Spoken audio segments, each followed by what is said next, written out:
today what happened to institutions at that time. So let's take the President of India. Under the government rules, cabinet rules, a decision like this must be taken by the cabinet. The president of the day, Fakhruddin Ali Ahmad, never asked her to go back, call a meeting of the cabinet and come back to him with the cabinet resolution. So what happened? She took a chit of a letter, sent it there, and he signed it, and an emergency was imposed. Next morning at 6 o'clock, she called the cabinet, not to get the cabinet's approval, but to inform the cabinet as to what had happened. And in fact, Brahmanand Reddy had met the president earlier in the evening. She had sent him. But starting from Brahmanand Reddy was the Home Minister, Law Minister Gokhale, so many other ministers, they all learnt of the emergency at 6 a.m. when they were called to the Prime Minister's house. The biggest joke is the Home Secretary. He was pulled out of bed at 5:30 and said there's a cabinet meeting at 6 o'clock. So all these, the IB, head of IB, learned that there is an emergency in the country when he reached his office. So this is the kind of secrecy that surrounded this whole decision.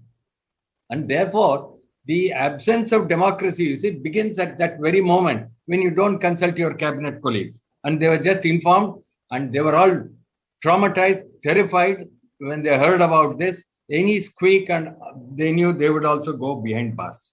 The next thing that happened was on June 27, 2 days later, she got the president to issue another order suspending chapter 3 of the Constitution relating to fundamental rights. So much so that we lost Article 14. We could not enforce Article 14 as citizens. That is equality before law and equal protection of law, which I think is a foundation stone on which democracy rests. Secondly, Article 21, that is right to life and personal liberty. Then Article 22, no detention without being informed of the grounds of detention. These are all foundations. This is foundation on which democracy rests. So she got the president to issue an order suspending all those fundamental rights. Then we look at what happened to institutions. First, Parliament. Parliament became a rubber stamp. So she got the 39th Amendment passed and in reckless speed. And I'll tell you the reason, because that amendment barred Supreme Court from hearing election petitions. And that amendment was introduced in Lok Sabha on August 7, 1975 and passed the very same day. Introduced in Rajya Sabha August 8, passed the very same day after an alleged discussion of 1 hour or something. Then August 9, Saturday, she got all her Congress states to call the assembly because this needed ratification of state assemblies, one half of the assembly. So Saturday, August 9, all the assemblies ratified. And our president, who of course at midnight was ready to sign orders, what is a Sunday for him? So August 10 was a Sunday, he was ready and waiting and he signed the order. Why this speed? Because on August 11 morning, the Supreme Court was to hear her election petition. And there her lawyers told the court, my lord, you cannot hear this.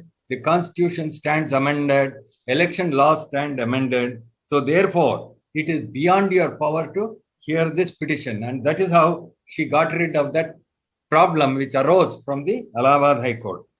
Secondly, that is why this is the fastest constitutional amendment in the history of India. From April 7 to April 10, it was all over, including one half of the assemblies in the country. Then we come to the 42nd Amendment. You see, when you have a parliament, a rubber stamp parliament, in the sense, nobody is going to apply his mind there. Look at what happens. 42nd Amendment, amendments to the Constitution cannot be questioned in any court on any ground. Amendment of Fundamental Rights chapter is beyond judicial review. Parliament power to amend Constitution is unlimited by way of addition, variation, or repeal. But there's something more obnoxious about the 42nd Amendment.